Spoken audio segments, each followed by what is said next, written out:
যারা ভেরিফাই করতে চাইছেন যে চন্দ্রের সত্যি প্রভাব আছে কিনা আমাদের ছকে বা আমাদের বডিতে বা আমাদের জীবনে, যখন পূর্ণিমা অমাবস্যা হবে একবার কোনো মানসিক হাসপাতালে যাবেন, দেখবেন তাদের যে মানসিক কষ্ট পূর্ণিমা অমাবস্যার সময় কিন্তু বৃদ্ধি পায়। এটা ভেরিফাই করে দেখুন, আপনি বুঝতে পারবেন। চন্দ্রমা আমাদের ছকে মনের কারগ্রহ, মন মানসিকতার কারগ্রহ। যার চন্দ্র যত স্ট্রং থাকবে হরোস্কোপে, তিনি মানসিকভাবে তত স্ট্রং।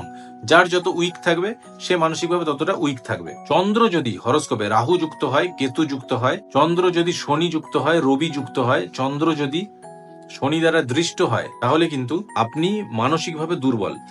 শুধু দুর্বলই নয়, এর সঙ্গে আরো কিছু সিমটম আমি বলবো। যদি এগুলো হয়ে থাকে, আপনার মধ্যে সুইসাইডাল টেন্ডেন্সি পর্যন্ত কিন্তু আসতে পারে, সাইক্রিয়াটিস দেখাতে হতে পারে, ওষুধ খেতে হতে পারে, ডিপ্রেশন আসতে পারে, উল্টোপাল্টা চিন্তা আসতে পারে, এমন চিন্তা যার সঙ্গে প্র্যাকটিক্যাল জগতের কোনো মিল নেই। রাতে ঘুম আসতে দেরি হওয়া, শুয়ে মনের মধ্যে উল্টোপাল্টা চিন্তা,